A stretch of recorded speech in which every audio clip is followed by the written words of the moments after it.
Olá, sejam todos muito bem-vindos a mais uma edição aqui do nosso podcast. Hoje uma edição especial, é uma edição comemorativa do Dia Internacional de Privacidade de Dados e por isso nós temos aqui o privilégio. O nosso privilégio, na verdade, é diário, né? Não é só hoje, de ter o Dr. Ricardo Oliveira. Dr. Ricardo, um dos maiores especialistas em governança digital, privacidade de dados no país, não à toa, membro do Conselho Nacional de Proteção de Dados, suplente do Dr. Bruno Bione, e autor de inúmeros livros, Lei Geral de Proteção de Dados Comentada, Legítimo Interesse, né, sócio do Códice Advogados e Country Manager da Get Global International. Doutor Ricardo, seja muito bem-vindo, apesar dessa aqui ser a sua casa, seja muito bem-vindo. Muito obrigado pela apresentação. É sempre um prazer a gente poder conversar com o pessoal sobre proteção de dados, sobre tendências, né, e principalmente nesse dia, né, que marca aí esse esforço, eu acho que até mundial, para a gente organizar aí o tratamento de dados pessoais das empresas, dos órgãos públicos, né, garantindo aí um pouco mais de segurança para todo mundo, né. Acho que a data não podia ser melhor para que a gente pudesse conversar sobre esse tema. Né? Sem dúvida. Bom, eu tenho um roteiro aqui, doutor Ricardo, como você já sabe, previamente, né? Mas você me conhece há mais de 15 anos, então a chance de eu fugir um pouquinho desse roteiro é relativamente grande. Claro. Você falou dessa questão, né, do Dia Internacional de Privacidade de Dados e ser uma comemoração internacional. E hoje, com a Get Global International, né, nos últimos anos, a gente tem, de fato, uma experiência diária internacional, né? Como que você vê, né, e essa questão da privacidade de dados num âmbito mais global? E este é um tema eventualmente discutido dentro do Conselho, ou esta é uma questão que eventualmente você traz dentro daquilo que você entende que seria o mais adequado para o Brasil, considerando experiências internacionais? Como é que você vê essa questão? Falando um pouquinho sobre a ANPD e o Conselho também, né? A gente acaba enxergando ali as discussões que são travadas e tal. Há sempre uma preocupação da aderência do Brasil às legislações, às principais legislações mundiais, né? Então, é lógico que a ANPD e o Conselho não querem iniciar nada aqui que não seja aderente, né? Que não crie um ecossistema, ou não integre um ecossistema adequado de proteção de dados. Então, há uma preocupação de sempre ir acompanhando as iniciativas legais, né? Em países de referência, né? Principalmente, a gente sabe disso, né? A Europa sempre encabeça alguns tipos de discussão, né? Mas não só, a gente tem essas discussões em alguns estados americanos, né? Nós temos essas discussões em alguns países que, apesar de aparentemente serem menos desenvolvidos do que o Brasil, já iniciaram a proteção de dados bem antes do Brasil. Então, há sim uma preocupação de manter o Brasil antenado e em compasso com as legislações mundiais. É lógico que, de vez em quando, vem alguns retrocessos, né? A gente sabe que, dependendo de alguns governos, né? A gente pode ter ali um passinho para trás sobre a questão do tratamento do dado ou da fiscalização, acho que a gente vai falar bastante sobre isso ainda, né? Mas eu acho que a tendência mundial, pelo menos civilizatória, eu até entendo assim, ela vai passar por dar ao dado pessoal um grau de proteção cada vez maior e cada vez mais transparente. E também acho que a gente vai acabar falando sobre isso, né? Essa transparência, ela pode estar sendo prejudicada com a utilização de IA, por exemplo. Né? Então, se a gente não tem essa integração da legislação, né, quando a gente fala de proteção de dados e com as novas tecnologias, a gente vai acabar, né, criando Frankenstein. Né? Nada se conversa com nada, né? A legislação vai caminhando ali toda truncada, sem efetividade, que é o que a gente procura. Né? Então, a gente enxerga aí nessa preocupação um viés muito importante de manter o Brasil sempre atualizado. Eu acho que eu vou simplificar, né? Eu acho que essa busca pela harmonização, né? Para que as coisas se conversem, porque vivemos num mundo global, ela é fundamental, né? Inclusive, acho que vai chegar ao ponto que a ANPD, o governo brasileiro, vai ter que pensar, talvez, em algum tipo de acordo, por exemplo, com os Estados Unidos, assim como a Europa tem.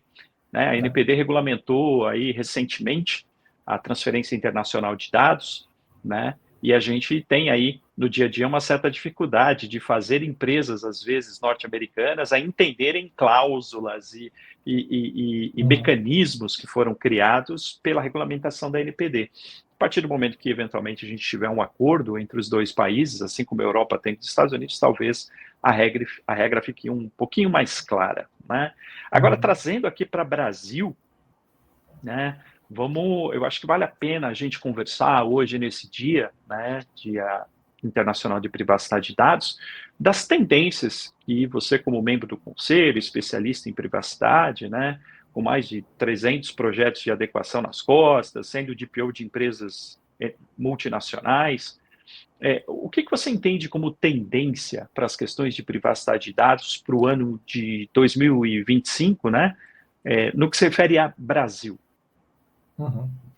Existem algumas tendências, né, que a gente tem enxergado aí nessas discussões e também nas iniciativas, né? Algumas coisas já são concretas, né?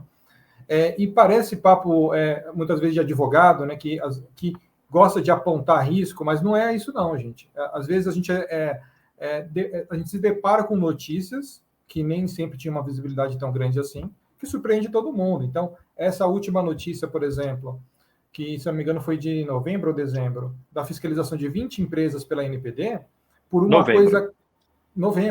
coisa completamente trivial, é o básico do básico do básico no cumprimento da LGPD, e essa notícia surpreendeu todo mundo, né? Então, assim, seria até irresponsabilidade da nossa parte não dizer que uma das tendências vai ser a fiscalização das empresas, né? A gente tem isso, isso é muito claro por conta de um fato concreto dessa fiscalização, por exemplo, de uma coisa extremamente trivial, mas tem um outro item que também é super importante, que também, em novembro do ano passado, o governo federal autorizou a contratação de pessoas, né, de pessoal pela NPD. Então, era uma reivindicação antiga já. A gente sabe, né, órgão que nasce completamente novo, vai precisar ter estrutura de pessoas, né, de tecnologia e tudo mais, e pessoas estavam faltando, né? E, pelo que nós sabemos, o número de pessoas que vai ultrapassar 200 pessoas contratadas aí temporariamente é superior ao número de pessoas que atualmente atua na NPD. Ou seja, se a NPD ela tem conseguido fazer o que já fez com um número reduzido, imagina dobrando uma equipe. Né? Sem dúvida. Então, sem dúvida. É óbvio que isso vai acontecer, que essa atuação vai ser cada vez mais frequente. E uma coisa também que a gente enxergou na nossa experiência, né? A gente gosta de compartilhar a experiência prática, porque ela ilustra muito bem ali o que a empresa tem que se preocupar, né? Com o que ela tem que se preocupar. A gente já atuou com alguns incidentes de segurança da informação né, com aquele objetivo de informar a NPD sobre a ocorrência de um incidente. Há 2 anos atrás, quando a gente fazia essa notificação de incidentes, às vezes nem andava durante 1 ano, 1 ano e meio, 2 anos, sabe assim? A gente informava o incidente, mas não tinha andamento. Não tinha. Por quê? Provavelmente falta de braço. Atualmente, a gente teve um incidente com um dos clientes, acho que há uns 3 meses atrás. O andamento foi na mesma semana. Ou seja, né, há uma aceleração de processos, né? Eu não digo que foi rápido, né? Porque tem que ser rápido mesmo. Às vezes, quando acontece um incidente, a gente tem que atuar rapidamente. Mas o fato a NPD já está conseguindo se movimentar com mais desenvoltura e rapidez recentemente. Agora, imagina dobrando a equipe com 200 pessoas. Bem interessante, bem interessante. E conforme você estava colocando aí o seu ponto de vista, eu automaticamente fui pensando aqui, né, numa tendência de mercado, né, de parte das empresas de médio e grande porte, de começarem a questionar o tamanho da sua área de privacidade de dados, né? Alguns questionam de que, de repente, não seria necessário, né? Tanto do ponto de vista dessas empresas, tanto suporte, o gasto, o recurso humano, tecnológico, e é engraçado, porque tem que tomar um pouco de cuidado, porque pode existir um descasamento, né, entre o que se viveu nos últimos anos e talvez grande parte do que foi feito no último ano por falta de fiscalização, digamos assim, não fazia sentido, mas de repente você toma uma decisão de reduzir justamente quando você vai precisar de gente em campo para jogar, né? Então, eu acho que fica aqui também o alerta para repensar, né? É mais ou menos como se fosse aquele bom aluno que terminou muito rápido a prova e já quer sair da sala de aula e ainda nem terminou, né, o tempo. Eu acho que as empresas que foram eficientes e desenvolveram e têm um programa maduro, têm a sensação que o programa está maduro demais para um cenário sem fiscalização. Mas é agora que ele vai ser colocado à prova, né? Então, fica aqui só uma observação, né? E com relação à inteligência artificial, Ricardo, o que você acha da atuação, já que a gente está falando de ANPD, né, com relação à inteligência artificial? Além dessa tendência de fiscalização, a gente também enxerga uma tendência de que a ANPD atue cada vez mais com inteligência artificial, né? A gente viu isso recentemente no próprio caso da Meta, né? Quando, através de notícias, né, a ANPD percebeu o risco e atuou, né, eu acho que de forma muito assertiva, antes, a gente espera que sim, né, mas antes do problema acontecer, né? Pode ser que tenha acontecido, ninguém tenha sabido, mas o fato é que aconteceu tudo muito rapidamente, né? Então, já houve ali o ofício à Meta, já houve ali as ações da Meta para dar um reporte para a ANPD, já houve ali a liberação, né, para o tratamento do dado, mas a gente já vê essa tendência, né? Então, toda vez que a gente enxerga, principalmente através de notícias, eu acho que o jornalismo tem uma função muito importante nesse sentido, né? Quando comentou sobre a questão da Meta, a ANPD já foi rápida atrás dessa situação nova, né, para conseguir entender e apurar.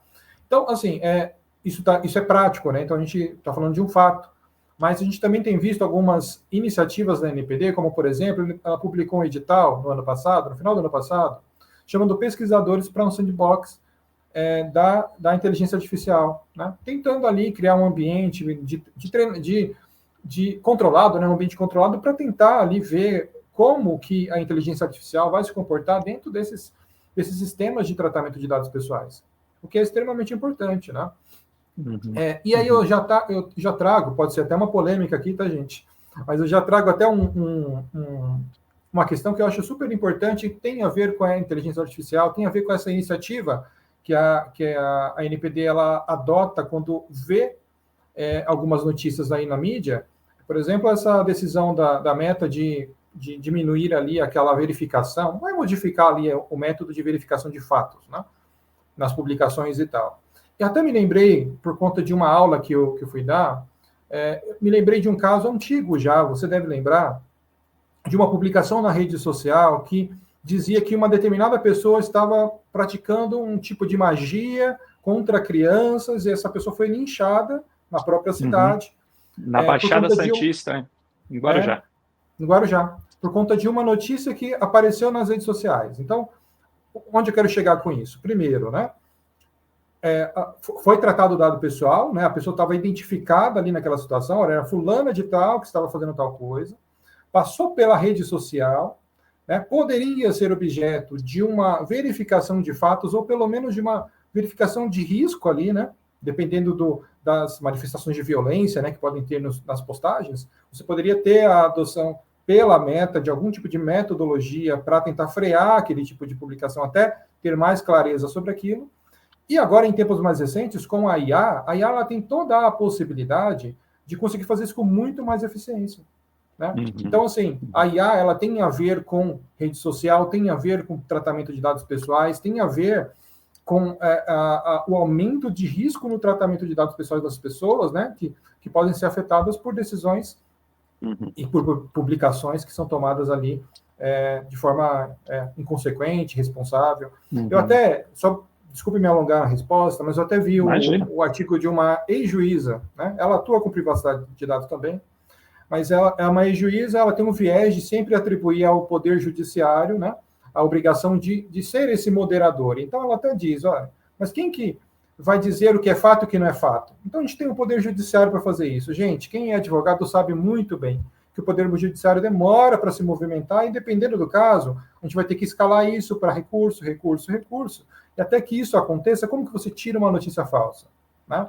Uma notícia falsa, uma notícia que eventualmente traz aí dados pessoais que são críticos, né, para as pessoas envolvidas. Como que a gente faz isso de uma forma eficiente? Né?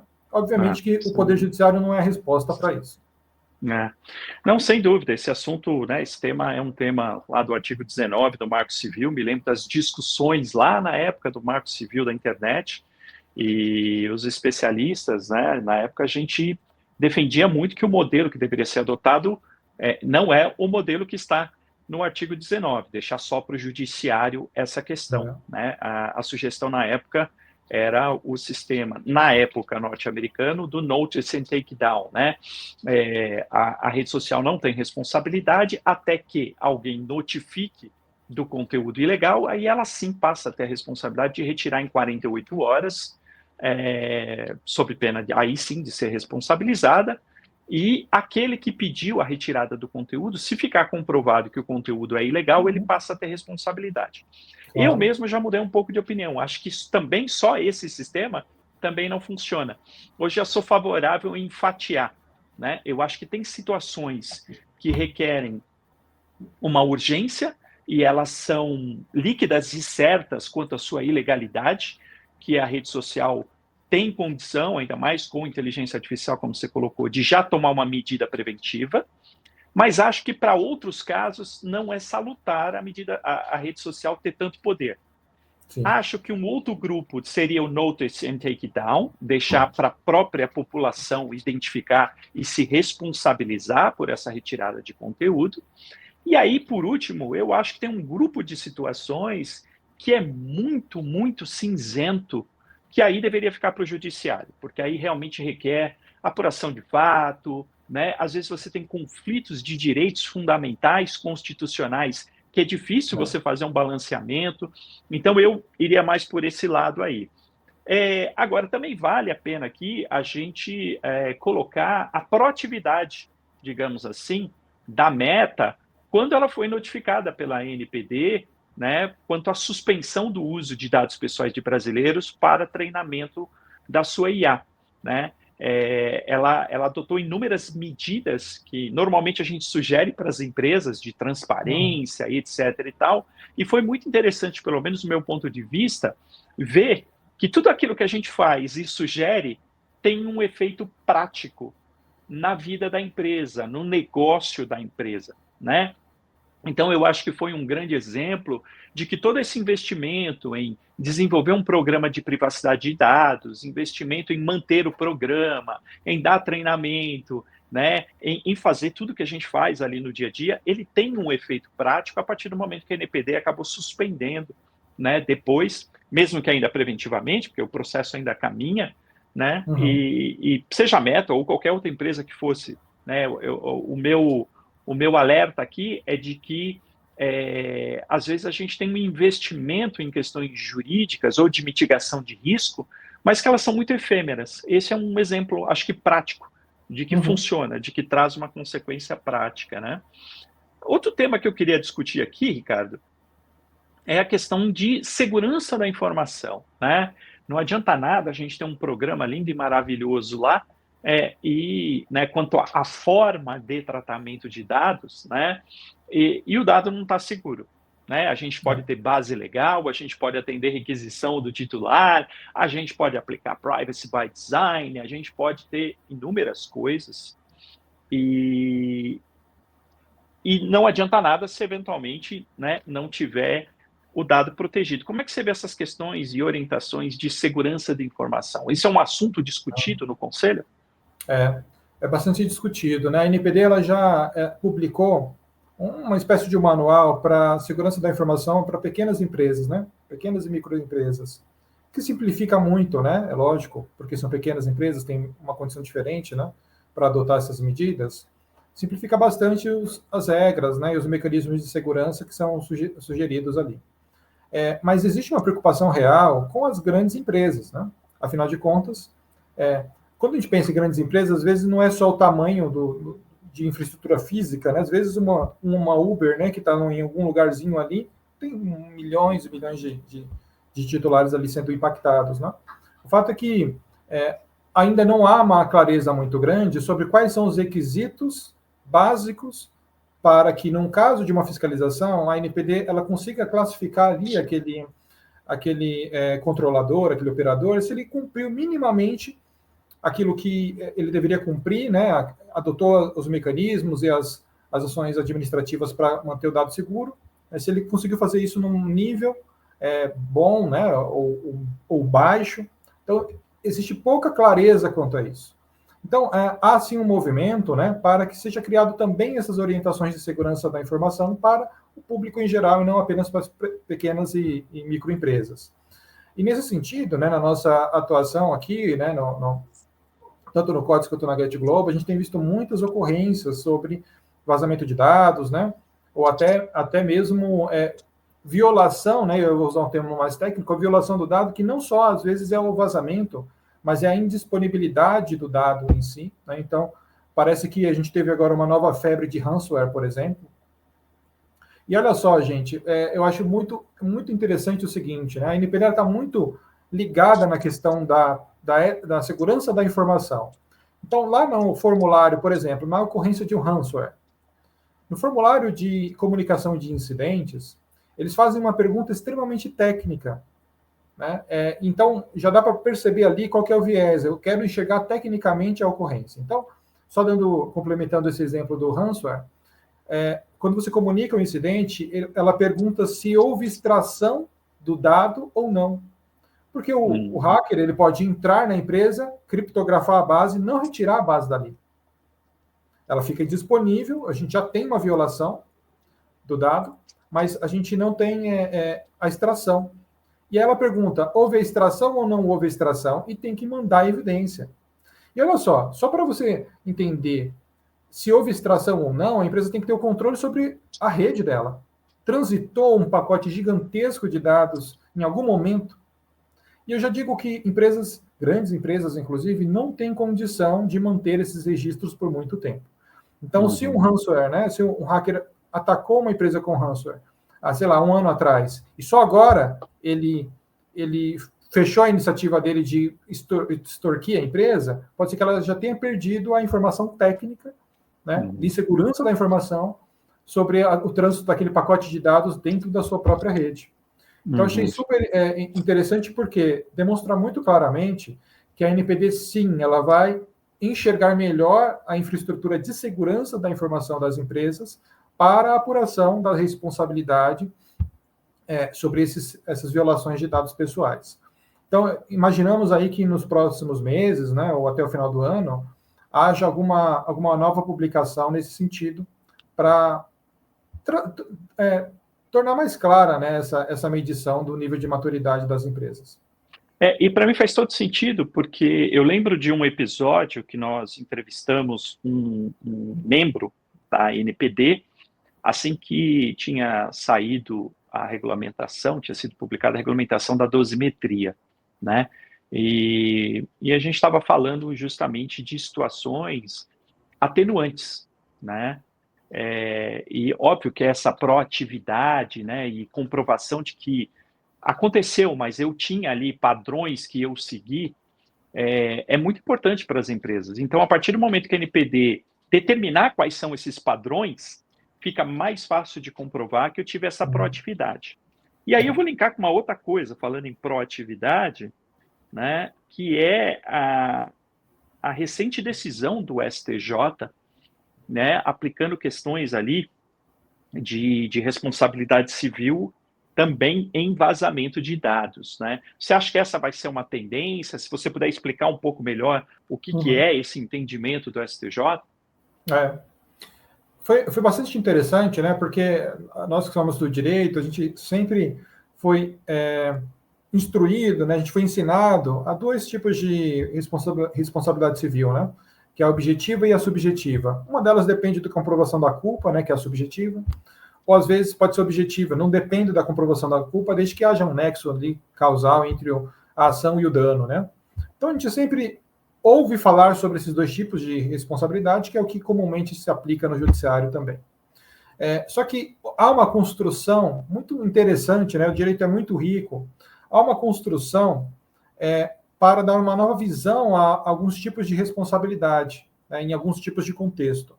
Então, quando a gente pega a LGPD pelo princípio da prestação de contas, você pode, e foi isso que aconteceu, né? Você criou uma tese jurídica para chamar, né, essa tese tem um nome, responsabilidade civil proativa, que é chamar o quê, né? É dizer o seguinte: como eu tenho a obrigação de prestar contas, não basta só eu me precaver quanto à minha responsabilidade, seja ela objetiva ou subjetiva. Né? Não vale mais apenas só eu atuar com boa fé. Eu preciso comprovar que eu atuei para que aquele dano não acontecesse. E esse proativo ele tem a ver com isso. Eu tenho que me adiantar, gerar insumos, gerar documentação, gerar iniciativas, né, e documentar essas iniciativas para dizer, olha, o que eu tinha que fazer, eu fiz em uma situação, por exemplo, de um vazamento de dados. Isso pode não trazer, né, a isenção da responsabilidade no sentido de indenização, mas isso impacta com certeza, né, quanto à dosimetria ali do que vai se aplicar como uma sanção. Então, nessa decisão do STJ, foi reconhecida essa tese jurídica da responsabilidade civil proativa. Ou seja, naquele caso concreto, a empresa não comprovou que adotou as medidas necessárias para que o dano não acontecesse. Por conta disso, houve essa responsabilização. Mas é importante, eu não sei se você ia me perguntar na sequência isso, né? Mas é importante dizer o seguinte, que essa decisão ela não falou nada sobre o dano moral. Porque já houve uma decisão no STJ falando que só haveria dano se fosse efetivamente comprovado. Né? Então, essa nova decisão do STJ, ela faz referência a essa primeira decisão e até fala, olha, não estou me metendo nisso. Eu não estou falando sobre a responsabilidade civil por dano moral no caso de um vazamento. Eu estou falando sobre a responsabilidade civil proativa do agente de tratamento comprovar que adotou as medidas necessárias para evitar o dano. E nesse caso concreto, teve que pagar a indenização por essa falta de proatividade? O que versava exatamente? Pode ser que isso ainda aconteça, né? Mas como se fosse uma obrigação de fazer. Eu não cumpri uma obrigação de fazer e acabei tendo que indenizar. Mas a decisão ela diz o seguinte: dentro do caso concreto, a pessoa queria informações sobre o vazamento de dados e sobre onde foi parar o dado dela, né? Qual foi a abrangência daquele vazamento e tudo mais. E como a empresa ela tinha alegado que foi um terceiro que fez, né, a ação que gerou o dano, ou seja, que gerou o vazamento, ela não teria responsabilidade de prestar esse tipo de informação, porque ela também não tem nem essa condição mais. Alguém entrou, pegou o dado, e aí, como é que eu vou dizer onde esse dado foi parar, né, com quem ele está atualmente? Então, a decisão foi no seguinte sentido: olha, você, empresa, continua tendo a responsabilidade de prestar essas informações. Não é porque entrou um terceiro na sua infraestrutura que você não tem essa responsabilidade mais. Não é? Ela é exclusiva de um terceiro. Então, ela tem que comprovar que adotou aquelas medidas, né, e como ela não tinha comprovado, ela foi apenada a prestar essa informação obrigatoriamente. Agora, se não prestar a informação, provavelmente vai haver aplicação de multa. É a aplicação realmente da boa-fé objetiva, que está na teoria dos contratos, mas aí aplicada à LGPD. Quer dizer, você tem que ter a boa-fé objetiva no sentido de ser proativo. Né?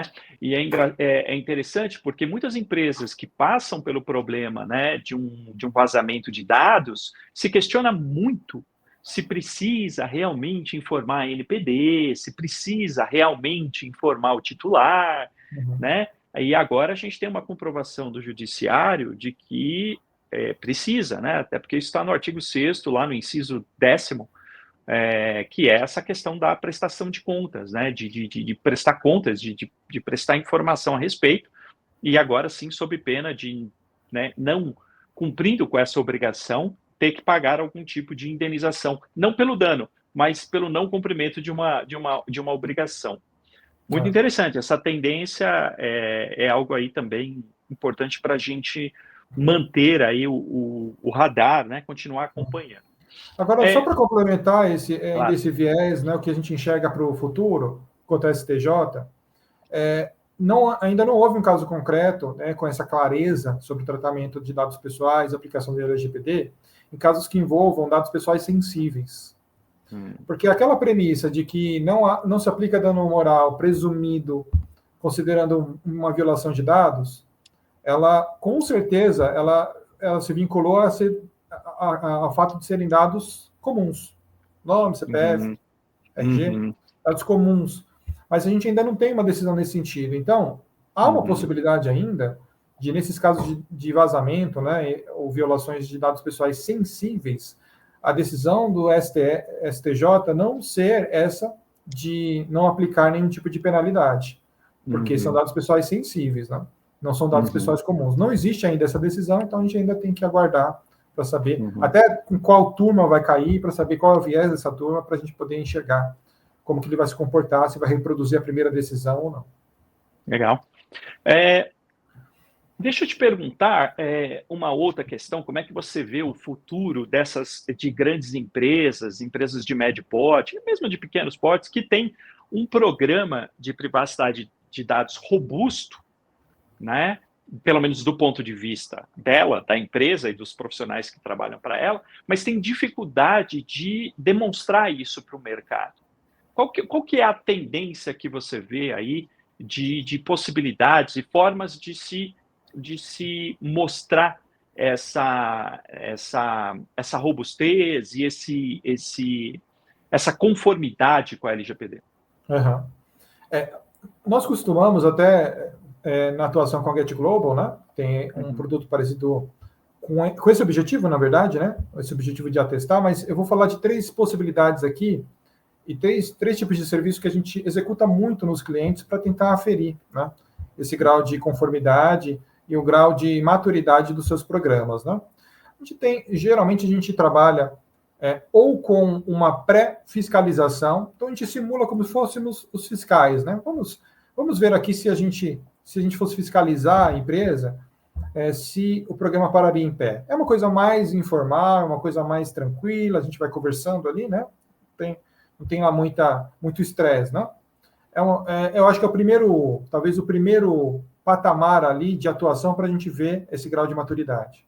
Depois disso, né, um segundo degrau que a gente costuma também subir é uma auditoria, né? É poder fazer uma auditoria de privacidade e proteção de dados, como auditores mesmo, né? Ou, eventualmente, se o cliente ele contrata um terceiro para fazer uma auditoria, porque às vezes ele não quer misturar as duas coisas, né? Um atua com uma adequação e o outro atua com a auditoria. Quando ele não quer misturar, a gente faz uma pré-auditoria. Então, a gente faz uma auditoria ou uma auditoria interna. Fazemos uma pré-auditoria, uma auditoria interna para preparar a empresa para essa outra auditoria que virá, para verificar se a empresa cumpre os requisitos da lei ou não. E, por fim, eu acho que o terceiro patamar, que é uma super tendência agora no mercado, são as certificações.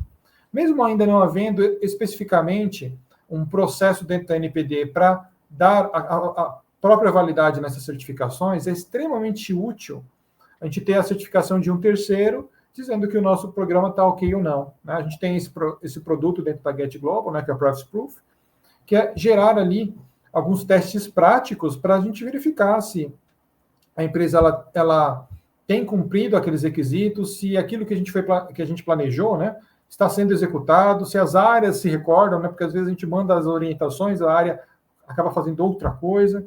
Então, assim, há diferentes métodos para a gente fazer essa aferição. O Privacy Proof, geralmente, ele é o último desses métodos, porque ele, de fato, ele vai fazer os testes práticos, né? Então, até fazer os testes práticos, é legal você tentar alinhar ali, minimamente, para que as áreas estejam em conformidade antes dessa aplicação. Também não adianta nada a gente aplicar um teste e saber que o aluno vai reprovar, né? Então, é legal preparar um pouco o campo para que a gente chegue num momento bem propício para a aplicação do Privacy Proof.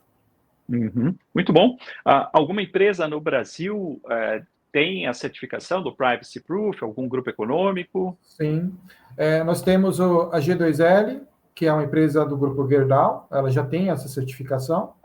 E o da própria Gerdau está prestes a sair, deve sair ainda este mês, a certificação da Gerdau, aí comprovando, né, esse compromisso que a empresa tem com o cumprimento aí da LGPD. Interessante. Muito bem. Para terminar aqui, algum outro ponto que você acha que seria tendência para 2025 nas questões de privacidade? A gente viu aí algumas regulamentações por parte da NPD.